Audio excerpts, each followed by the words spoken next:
আসসালামু আলাইকুম, স্বাগতম জানাচ্ছি বিবিসি নিউজ আন্তর্জাতিক সংবাদে। শুরুতেই সংবাদ শিরোনাম, এরপর বিস্তারিত। ইরান যখনই চাইবে তখনই যুদ্ধ শেষ হবে, কর্মকর্তা। ইরান ইসরায়েল যুদ্ধে যুক্তরাষ্ট্রের জড়িয়ে পড়া কৌশলগত বাধ্যবাধকতা নাকি ঐতিহাসিক ভুল? যুক্তরাষ্ট্রের সঙ্গে কোনো ধরনের আলোচনা নাকচ করলেন ইরানের পররাষ্ট্রমন্ত্রী। যুক্তরাষ্ট্র ও ইসরায়েলের সঙ্গে যুদ্ধবিরতি চুক্তিতে যে দেশকে সঙ্গে চায় ইরান। দর্শক, এতক্ষণ শুনছিলেন সংবাদ শিরোনাম। এখন বিস্তারিত। আপনি যদি ইসরায়েলের ধ্বংস চান এবং মুসলিমদের পাশে থাকেন, তাহলে ভিডিওতে লাইক করে চ্যানেলটি অবশ্যই সাবস্ক্রাইব করে দিবেন এবং আপনার মূল্যবান মতামত অবশ্যই কমেন্টে লিখে জানিয়ে দিবেন। এখন বিস্তারিত। ইরান যখনই চাইবে তখনই যুদ্ধ শেষ হবে, কর্মকর্তা। ইরানের রাষ্ট্রীয় টেলিভিশন এক ঊর্ধ্বতন কর্মকর্তার বারাত দিয়ে বুধবার ২৫ মার্চ জানিয়েছে যে যুদ্ধবন্ধে যুক্তরাষ্ট্রের প্রস্তাবিত একটি যুদ্ধবিরতি পরিকল্পনা প্রত্যাখ্যান করেছে তেহরান। প্রেস টিভির প্রতিবেদন অনুযায়ী ওই কর্মকর্তা বলেন, বর্তমান চাপিয়ে দেয়া যুদ্ধ বন্ধের লক্ষ্যে আমেরিকার দেওয়া একটি প্রস্তাবে নেতিবাচক সাড়া দিয়েছে ইরান।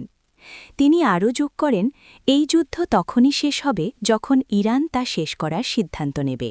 মার্কিন প্রেসিডেন্ট ডোনাল্ড ট্রাম্প যখন এর সমাপ্তি কল্পনা করবেন তখন নয়। এর আগে ইরান জানায়, রেভলিউশনারি গার্ড কর্পস আইআরজিসি ৮০তম দফায় ইসরায়েল এবং উপসাগরীয় দেশগুলোতে মার্কিন স্থাপনায় হামলা চালিয়েছে। এদিকে ইসরায়েলি পুলিশ স্থানীয় গণমাধ্যমকে জানিয়েছে, উত্তরাঞ্চলীয় শহর কিরিয়াত শোমোনার একটি আবাসিক এলাকায় একটি ক্লাস্টার মিসাইল গুচ্ছ ক্ষেপণাস্ত্র আঘাত এনেছে। ইরান ইসরায়েল যুদ্ধে যুক্তরাষ্ট্রে জড়িয়ে পড়া কৌশলগত বাধ্যবাধকতা নাকি ঐতিহাসিক ভুল? বর্তমান মধ্যপ্রাচ্যের ভূ রাজনৈতিক প্রেক্ষাপটে ইরান ও ইসরায়েলের মধ্যকার সরাসরি সংঘাত এবং সেখানে যুক্তরাষ্ট্রের সক্রিয় অংশগ্রহণ আন্তর্জাতিক সম্পর্কের ইতিহাসে এক নতুন ও জটিল সমীকরণের জন্ম দিয়েছে।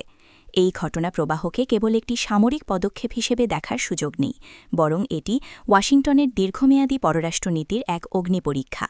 যুক্তরাষ্ট্রের জন্য এই যুদ্ধে জড়িয়ে পড়া কি কেবলই দীর্ঘদিনের মিত্র ইসরায়েলের প্রতি দায়বদ্ধতা, নাকি এটি এমন এক কৌশলগত চোরাবালি যা ভবিষ্যতে তাদের বৈশ্বিক আধিপত্যকে খর্ব করতে পারে? এই প্রশ্নটি এখন মুখ্য হয়ে দাঁড়িয়েছে। ঐতিহাসিক ও কৌশলগত দিক থেকে বিচার করলে দেখা যায়, ইসরায়েলের নিরাপত্তা নিশ্চিত করা যুক্তরাষ্ট্রের মধ্যপ্রাচ্য নীতির অন্যতম প্রধান স্তম্ভ। দ্বিতীয় বিশ্বযুদ্ধ পরবর্তী সময়ে এই অঞ্চলে সোভিয়েত প্রভাব রোধ এবং পরবর্তীতে জ্বালানি নিরাপত্তা নিশ্চিত করতে ইসরায়েল ছিল ওয়াশিংটনের সবচেয়ে নির্ভরযোগ্য অংশীদার। বর্তমান সংঘাতে ইরান যখন সরাসরি ইসরায়েলকে লক্ষ্যবস্তু করছে, তখন যুক্তরাষ্ট্র যদি নিষ্ক্রিয় থাকত, তবে মধ্যপ্রাচ্যে তাদের প্রভাব বলয় তাসের ঘরের মতো ভেঙে পড়ার ঝুঁকি ছিল। সেদিক থেকে বিচার করলে এই যুদ্ধে যুক্তরাষ্ট্রের অংশগ্রহণ একটি কৌশলগত বাধ্যবাধকতা। মিত্রকে রক্ষা করতে না পারলে সৌদি আরব বা জর্ডানের মতো আঞ্চলিক শক্তিগুলোর কাছে ওয়াশিংটনের বিশ্বাসযোগ্যতা প্রশ্নবিদ্ধ হতো, যা চীন বা রাশিয়ার মতো প্রতিদ্বন্দ্বী শক্তির জন্য নতুন দুয়ার খুলে দিত। যুক্তরাষ্ট্রের সঙ্গে কোনো ধরনের আলোচনা নাকচ করলেন ইরানের পররাষ্ট্রমন্ত্রী। ইরানের পররাষ্ট্রমন্ত্রী আব্বাস আরাগচি তেহরান ও ওয়াশিংটনের মধ্যে চলমান কোনো ধরনের সরাসরি আলোচনার খবর নাকচ করে দিয়েছেন। তিনি স্পষ্ট করেছেন যে বর্তমানে দুই দেশের মধ্যে কোনো আনুষ্ঠানিক বা অনানুষ্ঠানিক সমঝোতা বৈঠক অনুষ্ঠিত হচ্ছে না। তবে তিনি উল্লেখ করেন, মার্কিন যুক্তরাষ্ট্র বিভিন্ন মধ্যস্থতাকারীর মাধ্যমে তেহরানের কাছে নিয়মিত বিভিন্ন বার্তা পাঠাচ্ছে। আরাগচির মতে, মধ্যস্থতাকারীদের মাধ্যমে বার্তা আদান প্রদান করা আর সরাসরি আলোচনায় বসা এক বিষয় নয়, তাই এই প্রক্রিয়াকে কোনোভাবেই আলোচনা হিসেবে গণ্য করা যাবে না। পররাষ্ট্রমন্ত্রী তার বক্তব্যে দৃঢ়ভাবে পুনর্ব্যক্ত করেন, ইরান কোনো যুদ্ধ বা সংঘাতের পক্ষে নয়।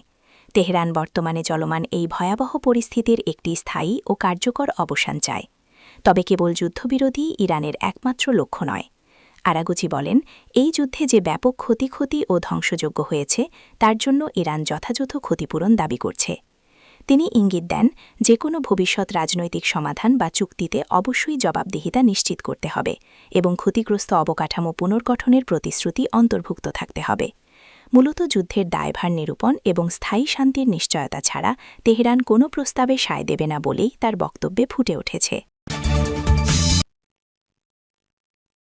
যুক্তরাষ্ট্র ও ইসরায়েলের সঙ্গে যুদ্ধবিরতি চুক্তিতে যে দেশকে চায় ইরান। যুক্তরাষ্ট্র ও ইরানের সঙ্গে কোনো যুদ্ধবিরতি চুক্তি হলে তাতে লেবাননকেও যুক্ত করতে চায় ইরান। মধ্যস্থতাকারীদের এমনটিই জানিয়েছে তেহরান। চুক্তির ক্ষেত্রে ইরানের অবস্থানের বিষয়ে জানা আছে মধ্যপ্রাচ্যের এমন 6টি সূত্র রয়টার্সকে এ তথ্য দিয়েছে। মধ্যপ্রাচ্য জুড়ে চলমান যুদ্ধের মধ্যে দক্ষিণ লেবাননের বড় অংশেও অভিযান চালাচ্ছে ইসরায়েল। পরিচয় প্রকাশে অনিচ্ছুক ওই সূত্রগুলোর দেওয়া তথ্য অনুযায়ী তেহরানের দাবি কোনো চুক্তি হলে ইরানের উপর হামলা বন্ধের পাশাপাশি লেবাননের সশস্ত্র গোষ্ঠী হিজবুল্লার উপরেও হামলা বন্ধ করতে হবে ইসরায়েলকে। এদিকে মধ্যপ্রাচ্যে চলমান যুদ্ধ বন্ধে যুক্তরাষ্ট্রের দেওয়া প্রস্তাব এখনও ইরান খতিয়ে দেখছে বলে জানিয়েছেন তেহরানের এক উচ্চপদস্থ কর্মকর্তা। তিনি এও বলেছেন, যুক্তরাষ্ট্রের ওই প্রস্তাব এখনও সরাসরি নাকচ করে দেয়নি তেহরান। যুক্তরাষ্ট্র যে মধ্যস্থতাকারীদের মাধ্যমে ইরানে যুদ্ধবন্ধে নানা বার্তা বলছে তা চাইছেন ইরানের পররাষ্ট্রমন্ত্রী আব্বাস আরাগচিও। সূত্রগুলো বলছে, চলতি মাসের মাঝামাঝি সময় থেকেই ইরান মধ্যস্থতাকারীদের এমন একটি চুক্তির জন্য বলছে, যেখানে হিজবুল্লাহর উপর ইসরায়েলের হামলা বন্ধের বিষয়টিও থাকবে। যদিও মার্কিন প্রেসিডেন্ট ডোনাল্ড ট্রাম্পের প্রশাসনের এক কর্মকর্তা বলেছেন, লেবানন ও মধ্যপ্রাচ্যে শান্তি আনতে হলে এই অঞ্চলে বিভিন্ন সশস্ত্র গোষ্ঠী ইরানের সহায়তা বন্ধ এবং হিজবুল্লাহকে নিরস্ত্র করা জরুরি।